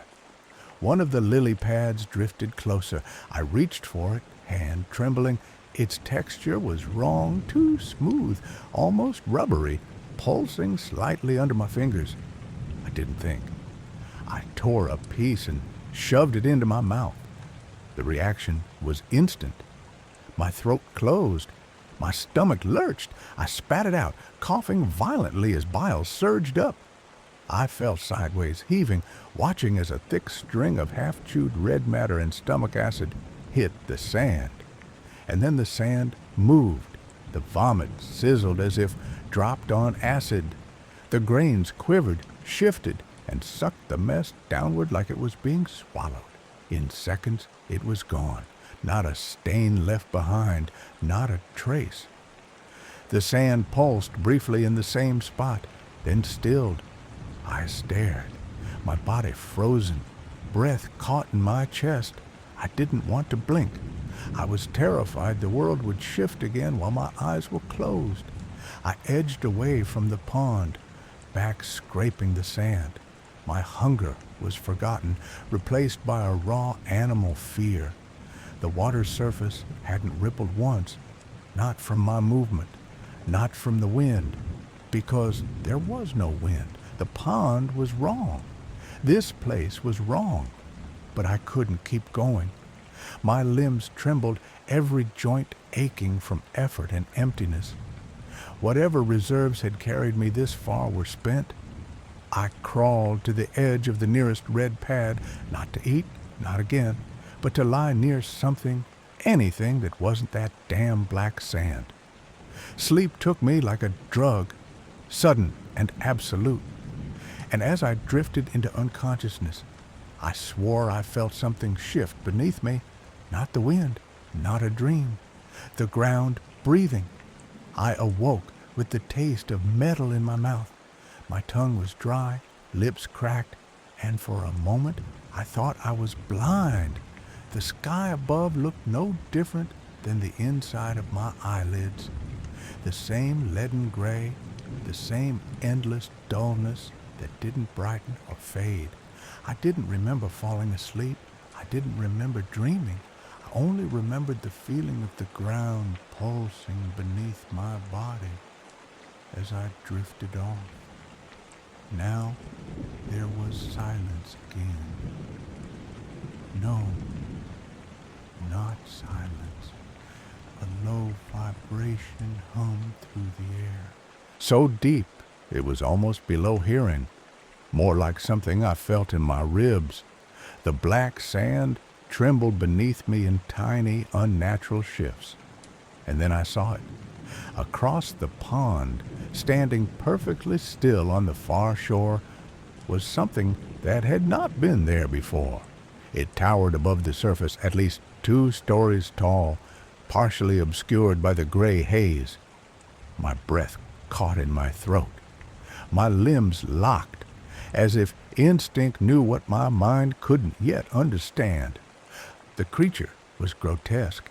It stood on three impossibly long, spindly legs, segmented like an insect's, but moving fluidly, too fluidly, like tentacles wading through water. Its body was half shielded by a jagged, carapace-like shell that shimmered in the gray light with faint ridges and holes that looked almost deliberate, like architecture. At its center was a mass that could only be called a face, though it had no mouth, no features I could name. Just a black, concave void with three glowing, lidless eyes floating in its depth, pure white, unmoving. They were staring at me. The thing shifted. Its shell gave off a slow, groaning creak, and the low hum in the air intensified. The sand around it did not ripple or shift. It contracted as though recoiling from its presence. Then it emitted a sound. It wasn't a roar or a screech. It was a tone, a deep, bone-hollowing resonance that bypassed my ears and went straight into my core. I gritted my teeth, clutched my temples. For a moment, I thought I would tear open from the inside out. Then it stopped. The creature began to move, not toward me, not away, but diagonally, past the pond, across the dunes, slow, deliberate steps, each one sending small ripples through the black sand. It didn't look back, but I stood. I didn't want to. My legs moved like marionettes, pulled by strings I could not see. Every rational part of me screamed to run the other direction, to bury myself beneath the sand and disappear. But I followed, not because I chose to, because something inside me already had. There were no thoughts, no questions, just a dull, pulsing compulsion. I trudged forward, the ground sucking lightly at my feet, the creature always just far enough ahead that I couldn't make out its details, yet never disappearing from sight. I didn't call out. I didn't speak. It wouldn't have mattered. This place didn't allow echoes, and somehow I knew if I ever lost sight of it, I'd never find anything again. There is no rhythm in this place, no heartbeat, no pulse of time, only motion without destination. I have been walking. The tall one glides ahead of me, always just at the edge of perception. I never see it fully anymore. It has become a silhouette, a suggestion, its spindly legs dragging across the black dunes with slow inevitability. It does not speak. It does not look back. But I follow. The red pond is long gone, lost behind me like everything else. I tried to mark my path at first, scratches in the sand, broken lily stems, anything to prove I was moving forward. But the desert consumes those too. It consumes everything, including me. I think I'm forgetting more. Not just who I was, but what I am. My hands look thinner, my arms stretched. Maybe I've always looked like this. Maybe the thing I'm following is not leading me, but reflecting me. Sometimes I see things in the sand. Shapes, shadows, faces. They're not there when I get close, just mirages of memory, flickering and cold. I remember, no, feel. A hand on my shoulder, a warm laugh, a flash of a window with sunlight beyond it, but it collapses as soon as it comes, like trying to grasp smoke. The tall one doesn't stop. Sometimes I see others in the distance, moving shapes, some crawling, some dragging themselves across the dunes like broken animals. Not dead, not alive, just trapped. Are they real? Are they memories? Am I one of them? Once, I shouted. My voice cracked and vanished. The sound didn't echo. It was swallowed whole. The tall one paused just for a heartbeat. It shifted one leg slightly, then continued. Did it hear me or acknowledge me? It doesn't matter. I can't stop now. There's nothing behind me, nothing to return to, only the endless dunes and the tall one forever gliding ahead. At one point, I stumbled and fell. Sand clung to my face like ash. When I looked up, the creature had vanished from sight, and for the first time, I felt terror. True, soul-wrenching terror. Not because I was alone, but because I wasn't. The ground trembled beneath me, not violently, not like an earthquake, but with intention. A slow, rhythmic pulse, like something massive was waking. I scrambled to my feet and crested a dune. And there it was, the tall one again, waiting at the next ridge, head tilted as if observing me. I didn't question it. I ran to catch up because I've realized something. This creature is not my guide, it's my witness. And something far worse is watching both of us. I don't know what triggered it. Some sharp thread of memory pulled taut inside me until it snapped. I had fallen again, face down in the sand, my breath shallow, my legs refusing to carry me farther. The tall one had crested a distant dune and vanished beyond it. I felt the sudden absence like a rupture in my spine. For the first time, it was truly gone. Then a flash, not from the sky, but from inside my head. A mirror, a scream, a black room filled with water, my reflection watching me from the wrong side of the glass. And when I opened my eyes again, the desert was moving. All around me, the sand no longer lay still. It bubbled, buckled, convulsed in slow waves like a living thing waking from centuries of slumber. I turned and saw them. They were rising, dozens at first, then hundreds, then thousands. Creatures like the tall one, but not identical. Some were smaller, insectile and twitching, with glistening shells cracked down the middle. Others were tall and swaying, dragging long spines behind them like anchors. Antennae flicked and reached from their heads, sensing something. Me. They had no mouths, no voices. They marched in silence, but they moved with unity, a shared will, like cells in a single body. The black sand parted for them, obedient, folding down as their limbs pierced the surface. Every footfall was precise, synchronized, practiced. I turned in place, no escape. Every direction, shifting figures, gleaming shells, glowing eyes. There were too many to count. Some crawled from beneath me. I staggered back, barely avoiding a long spiked limb that pierced the surface like a blade. The hole it left healed within seconds, erasing the evidence that anything had broken through. The sky above remained that same blank gray, unchanging, uncaring. One of them came close enough for me to feel the temperature around it drop. Its form was different than the others, broader. Its shell flared out in a spiral, white eyes pulsing dimly. It did not attack. It simply stood there, observing. I wanted to speak, to scream, but no sound came out. My throat wouldn't move. I took a step back and stopped, because I finally understood. This was not a desert. It was a womb, a hive, a breeding ground for something ancient and patient and terribly aware.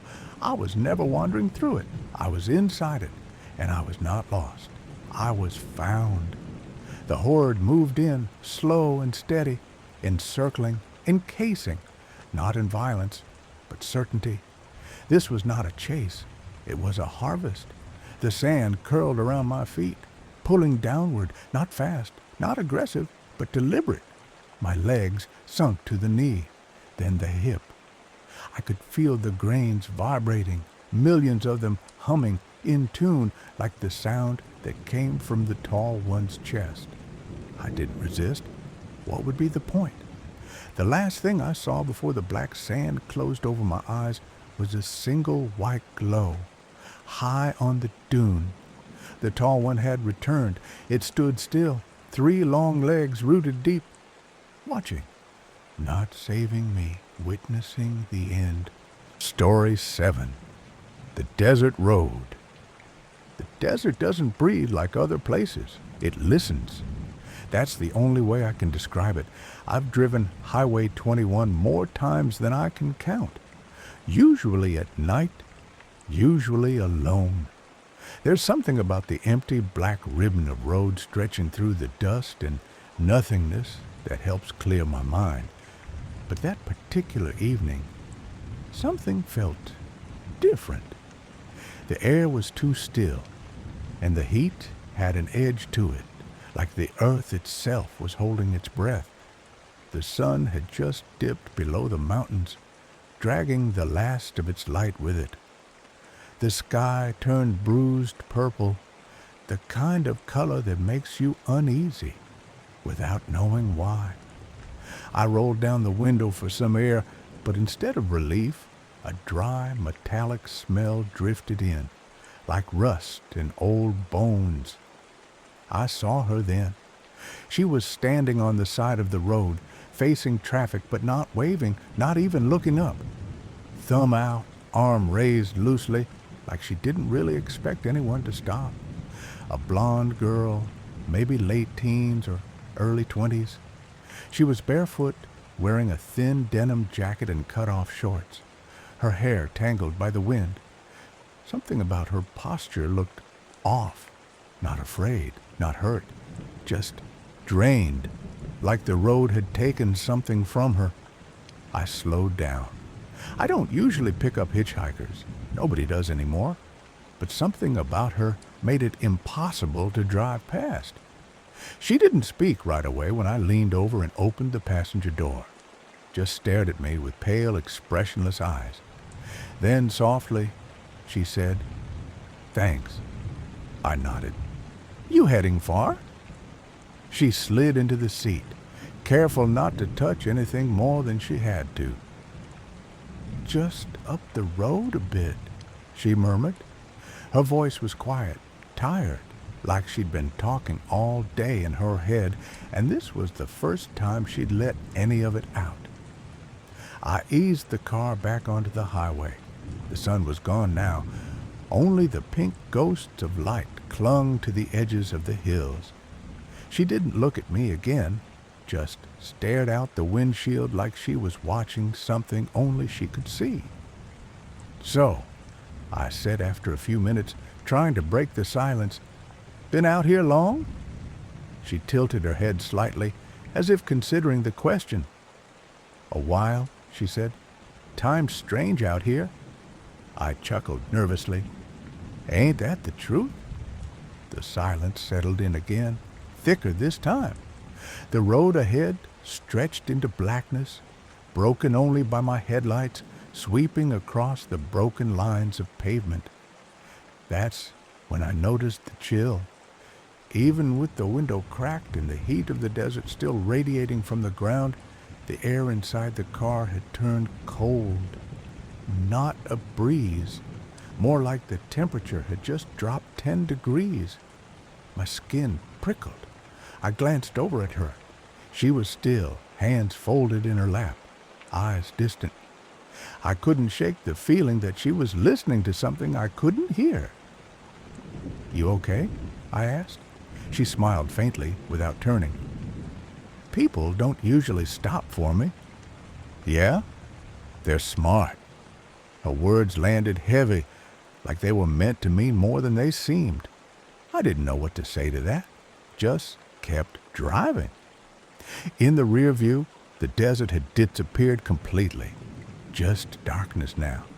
The road, the car, and the two of us suspended in some quiet pocket of time. I tried the radio. Nothing but static. She looked over at me then, for the first time since getting in. Her face in the dashboard glow was pale, but strangely peaceful. "You shouldn't be out here after dark," she said. I swallowed. "Why's that?" She turned back to the windshield. "Some things don't like being remembered." I didn't ask what she meant. I didn't want to. Ahead, the first lights of a rest stop shimmered into view, faint and flickering like heat mirages. "Can you drop me there?" she asked quietly. Yeah, sure. I pulled in. The lot was empty, not even a parked truck. She opened the door before I'd come to a full stop and stepped out. Hey, I said, leaning over, you gonna be okay? She paused in the open doorway, silhouetted by the parking lot lights. I'm always okay out here. Then she walked away, barefoot on the hot pavement, never looking back. I waited a few minutes before pulling out again. Drove another mile before realizing the chill hadn't left the car. And in the rearview mirror, for just a second, I could have sworn I saw her standing by the road again. Same spot, same posture, waiting. I don't know how long we drove.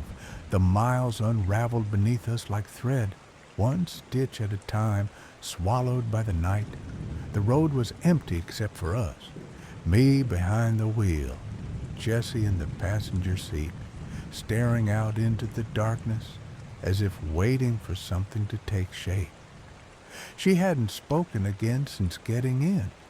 I glanced over at her more than once, half expecting she'd vanish when I looked away. But she was always there, motionless, barefoot, eyes fixed straight ahead. I kept thinking I should say something, but every word I tried out in my head felt too loud, like it would shatter whatever strange spell was hanging in the cab. Finally, I cleared my throat. It gets pretty lonely out here at night. She nodded faintly, still looking forward. Lonelier when the road forgets you. I frowned. What do you mean? Her voice was barely above a whisper. You walk long enough. Things stop looking like they did. You forget which way is home. Then, after a while, you forget you were ever trying to get there. Something about the way she said it, like she wasn't guessing, but remembering, put a knot in my gut. The dashboard lights flickered for a moment. I tapped the dial. The temperature gauge was fine, but I could still feel that unnatural chill in the air. You from around here? I asked, watching the way her hands rested in her lap. Still pale, not a scratch or blemish, but somehow distant, like they weren't really a part of her. She shrugged. Used to be. You headed to someone? Family, maybe? Her lips curled into the faintest smile. Not anymore. We drove on. The desert had swallowed the horizon now. No headlights coming the other way. No sign of towns, fences, even cacti. Just the long two-lane stretch cutting through a sea of shadows. That's when she started talking again, slow and fragmented, like picking through half-buried memories. I was with some friends, took the wrong turn.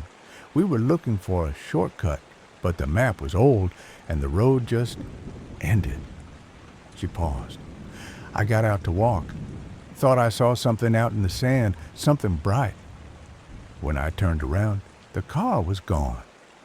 I felt a chill coil around my spine. Did you ever find them again? I asked. She shook her head. I kept walking, too far, forgot how to get back.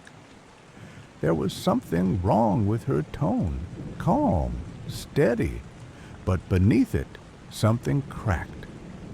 I've walked this road more times than I can count, she continued.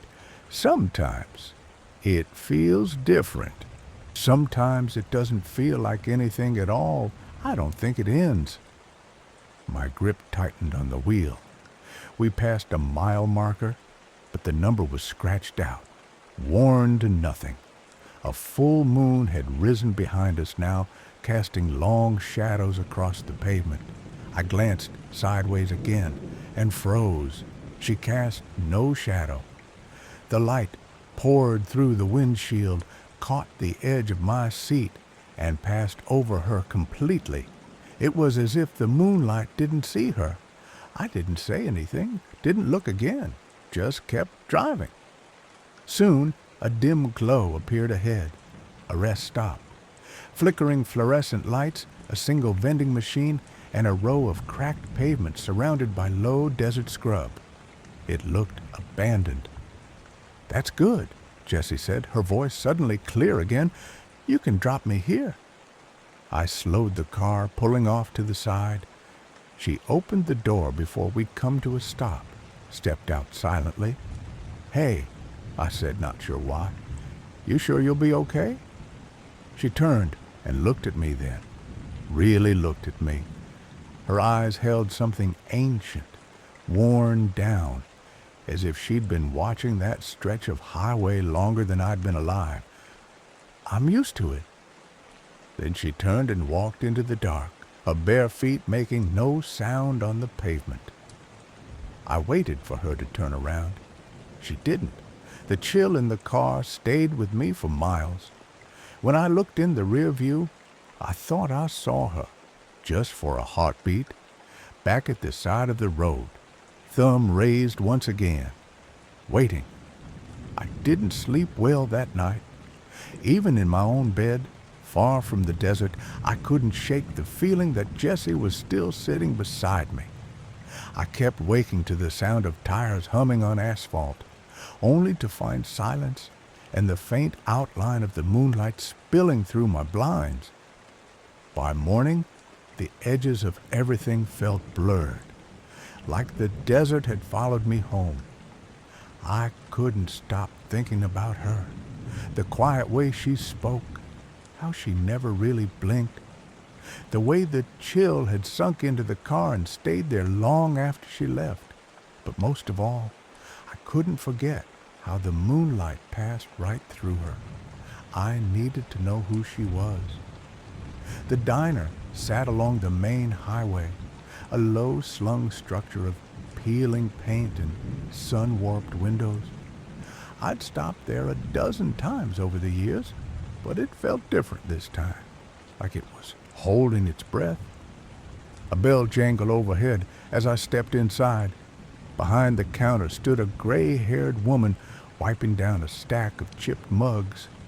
She glanced up with tired eyes. "Coffee?" "Yeah, thanks," I said. I paused, fingers drumming on the laminate counter. "Actually, I was hoping to ask you something." She didn't reply, just poured the coffee and waited. "I picked up a girl last night, out on 21, near the pass." Her movement slowed. Blonde, barefoot, maybe 17 or 18. Said her name was Jessie. The woman went still, the pot hovering in midair. "You said Jessie?" "Yeah." She set the pot down and reached behind the counter, pulling aside a faded corkboard covered in local notices. Yellowed newspaper clippings, missing pet flyers, handwritten ads for yard sales, and used trucks. She tapped one of the articles, her finger trembling slightly. "Is that her?" I leaned in. The paper was brittle at the corners, browned from years under cheap glass. The headline read, "Local teen Jessie Norris still missing, presumed dead." The photo beneath it was blurry but unmistakable. The same pale face, same distant stare. I felt the blood drain from my head. "When was this?" She didn't answer right away. 18 years ago, she finally said. She was last seen near the old trailhead. Her friend said she went looking for something and never came back. I swallowed. So she really is gone, the woman finished. At least, that's what they decided. Search teams combed the desert for weeks. Never found a thing. I stared at the photograph. It hadn't aged well. Cracks across the ink, sunspots fading the corners, but Jessie's expression hadn't changed at all. She looked just as she had last night. "You're not the first to see her," the woman said. "Every few years, someone comes through here with that same look on their face. Always when the heat's about to break, always the same stretch of road." I felt cold again. the same unnatural cold I'd felt in the car. Do they ever? I began, but she cut me off. No one sees her twice. The words hung in the air. I left the diner in a daze. The photo burned into my memory. I drove without thinking, retracing the route from the night before, passing the same mile markers, the same sagging power lines, until I reached the spot where she had asked to be let out. I stepped out of the car, the wind whispering low through the dry brush. The desert stretched in every direction, endless and indifferent. Then I saw them, faint, but there, bare footprints, pressed into the sand, leading away from the road, then stopping abruptly as if the person who made them had vanished into thin air. I knelt down, touched the sand. It was undisturbed beyond the final print, no drag marks, no sign of an animal, nothing. It was like she'd walked out of one world and into another. I stood there a long time, watching the horizon, half expecting her to appear again, thumb raised, eyes full of secrets. But the road remained empty.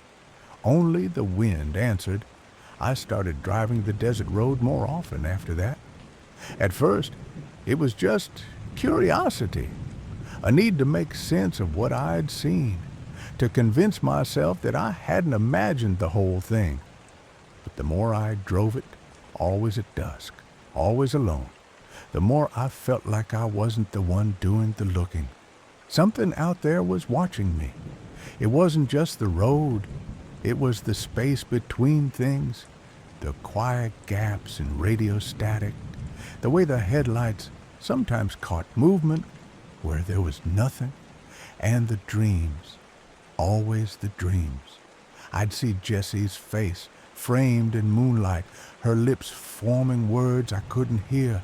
I'd wake up drenched in sweat, lungs aching like I'd been running for miles, with dust in my throat and sand between my sheets. It was during one of those restless nights that I made up my mind.